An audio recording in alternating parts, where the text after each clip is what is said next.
আমার নাম ইয়াসিন মিয়া। 1971 সালে আমার জন্ম 1/1/71-এ।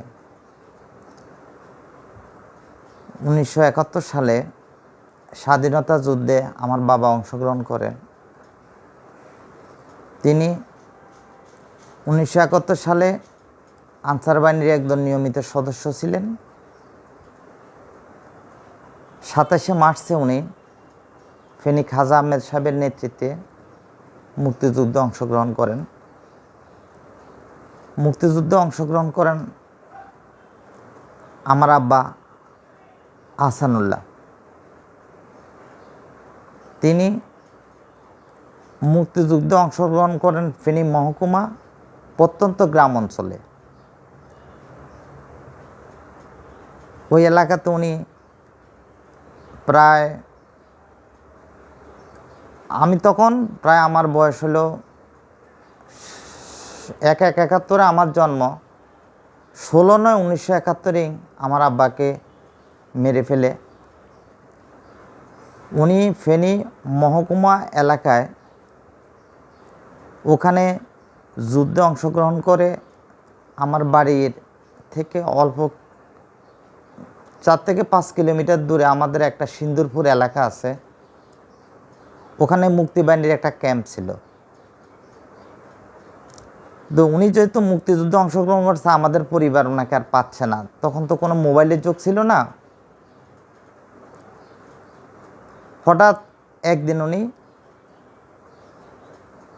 ওই সিন্দুরপুর মুক্তিযুদ্ধে ক্যাম্পে যায়। ওখান থেকে যাওয়ার সময় উনি আমাদের বাড়িতে আসে। বাড়িতে যখন উনি আসে তখন আশেপাশের লোক, রাজাকার বাহিনীরা তখন উৎপেতে থাকে।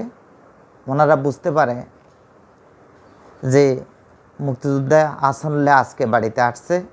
তখন 40-50 জন দেশি এবং বিদেশি লোকজন নিয়ে তারা পুরো বাড়ি ঘেরাও করে। এক পর্যায়ে আমাদের বাড়িতে একটা কাছারিঘর ছিল। ওই কাছারিঘরটা আমার দাদা থাকতেন। আমার দাদাকে প্রথম হাত পা বেঁধে ফেলে, পরে আমরা আমাদের যে বসতঘর, আমার মা থাকে ওখানে, আমাদের ঘরটা ওনারা আক্রমণ করে দরজা ভেঙে অনুমান 40 থেকে 50 জন, যতটুকু আমি আমার দাদার কাছ থেকে শুনতে পাইছি। আমি তো আর দেখি না, তখন আমার বয়স অনেক ছোট। আমি বিস্তারিত সব কিছু আমার দাদার কাছ থেকে জানতে পারছি। আর আমার মা একজন সহজ সরল মানুষ, গ্রামের মানুষ, উনি যতটুকু আমাকে বলছে। পরে আমার ঘরে রাজাকার বাহিনী ঢুকলো, ঢুকে আমার মার হাতের বাঁধলো, হাত বাইরে আমার মায়েকে আঘাত করছে, যা টর্চার করছে। টর্চার করার পরে এক পর্যায়ে আমাকে মেরে ফেলার চেষ্টা করছে। আমি তো আর বলতে পারতেছি না। তখন আমার আব্বা আর সহ্য করতে পারে না। উনি অস্ত্র সহ ছিল ওনার সাথে। উনি দেখে বলল যে এতজনের মাঝে অস্ত্র ব্যবহার করতে কোনো লাভ হবে না। এক পর্যায়ে ওনাকে মেরে ফেললো। ওনাকে আঘাত করছে, অনেক মারধর করছে বাসাতে। আজ জিজ্ঞাসা করলো তোর সহযোগীরা কোথা থাকে, আব্বাই কিছু বলে নাই। এরপরে আমার বাবাকে ওনারা ছিল নিয়ে আমাদের একটা রাজা ক্যাম্প আছে, ওখানে ব্রিজ আছে, ওখানে নিয়ে গেছে। নিয়ে প্রায় 2-2.5 ঘন্টা ওনার টর্চার করছে। আর ওনার সহযোদ্ধাদের কথা জিজ্ঞাসা করছে। আমার বাবাকে যত টর্চার করছে, উনি কিন্তু সহযোদ্ধাদের কথা বলে নেই। এক পর্যায়ে ওনাকে হাত বেঁধে গুলি করে নদীতে ফেলে দেয়। আর ওনাকে পাওয়া যায়নি। শেষ পর্যায়ে যুদ্ধের শেষ, আমি তো ছোট, আমি কিছুই জানি না এগুলা। আমি আমার পায়ে আঘাত করে রাজাকার বাহিনী তৎকালীন, আমি ওই প্রতিবন্ধকতা নিয়ে রয়েছি।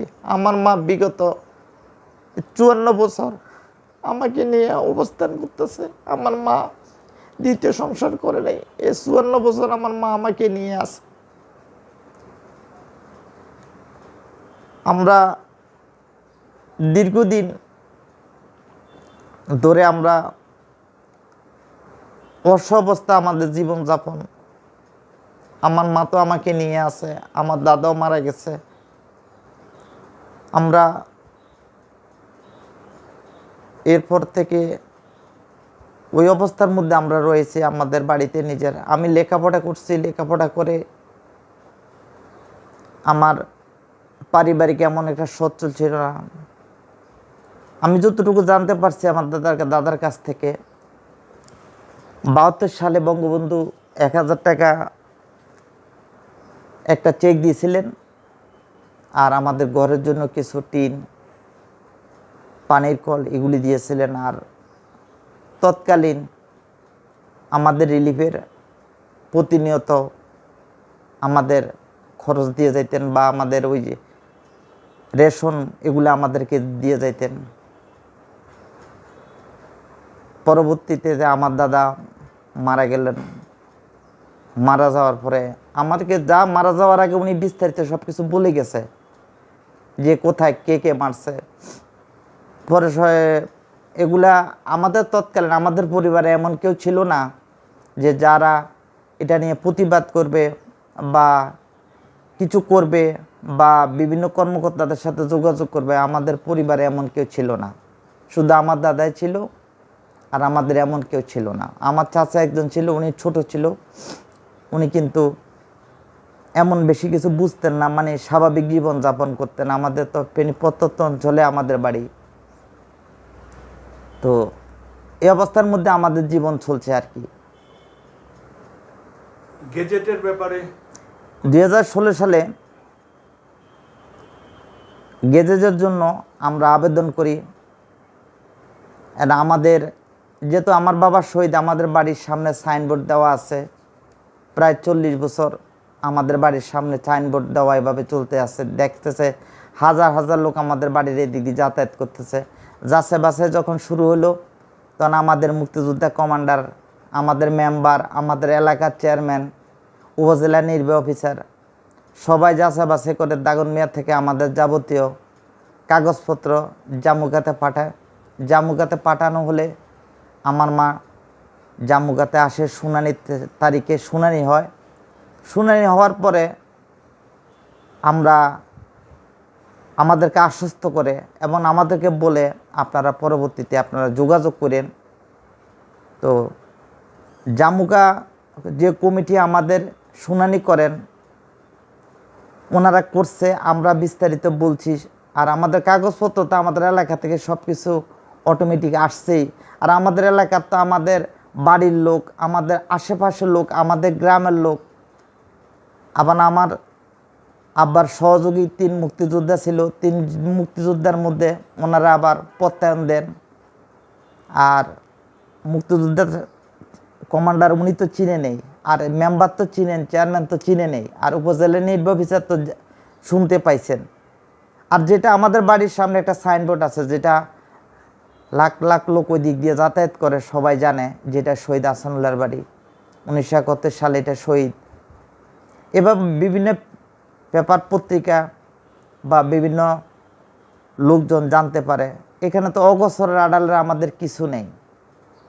আমরা ওই তালিকার পরে ওই গেজেটার ওনারা করে নাই, ওই তালিকায় রয়েছে। আমাদেরকে শুধু ওনারা একটা জিনিস, 16 ডিসেম্বর, 21শে ফেব্রুয়ারি, 26শে মার্চ, বিশেষ দিনগুলিতে আমার মাকে ওনারা স্মরণ করে, সম্মান করে, জাস্ট ওনাদেরকে ওখানে যাওয়া যায়।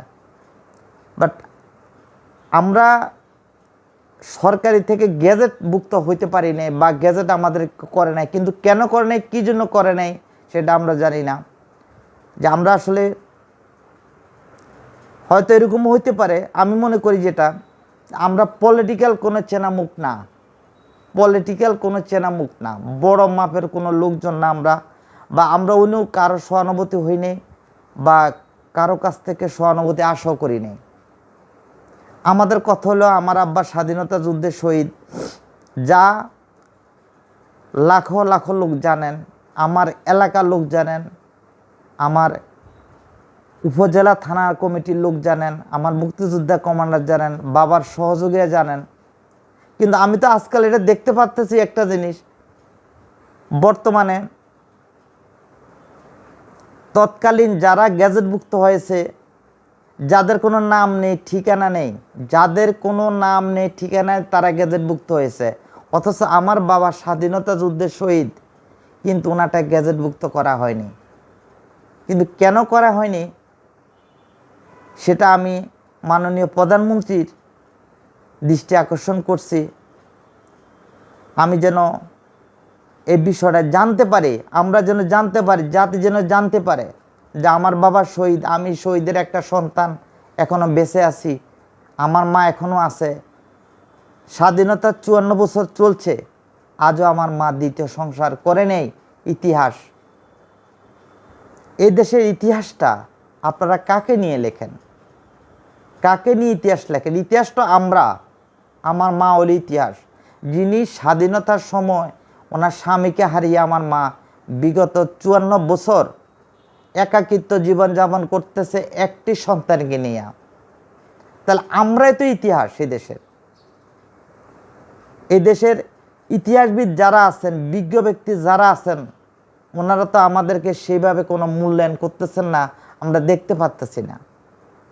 তা আমি দেশবাসী এবং মাননীয় প্রধানমন্ত্রীর দৃষ্টি আকর্ষণ করছি, আমাদের বিষয়টা যেন উনি সিরিয়াসলি দেখেন। যেহেতু আমাদের শহীদ পরিবারের, আমরা শহীদ পরিবার, এই শহীদ পরিবারদের আমরা ফেনীর মানুষ, আমাদের গ্যাজেটটি কেন হয়নি, কী জন্য হয়নি, কারা করেনি, জামুকার কমিটি যারা ছিল ওনারা কেন করেনি, এটা আমি আবারও আমার মুক্তিযোদ্ধা কল্যাণ ট্রাস্টের বা জামুকার অথবা মন্ত্রণালয়ের, মুক্তিযোদ্ধা মন্ত্রণালয়ের মন্ত্রী সাহেব যেখানে আছেন, আমি মনে করি যারা বাংলাদেশের শহীদ পরিবারদের একটা তালিকা হবে, যারা 1971 সালে 9 মাসের যুদ্ধে, 9 মাসের সংগ্রামে যারা শহীদ হয়েছেন, শুধু তাদের তালিকাটা যেন করে জনগণের সম্মুখে রাখেন এবং স্মৃতি আকারে রাখেন, স্মৃতিসম্পদ তৈরি করেন এবং তাদের গেজেট আকারে পরিণত করেন।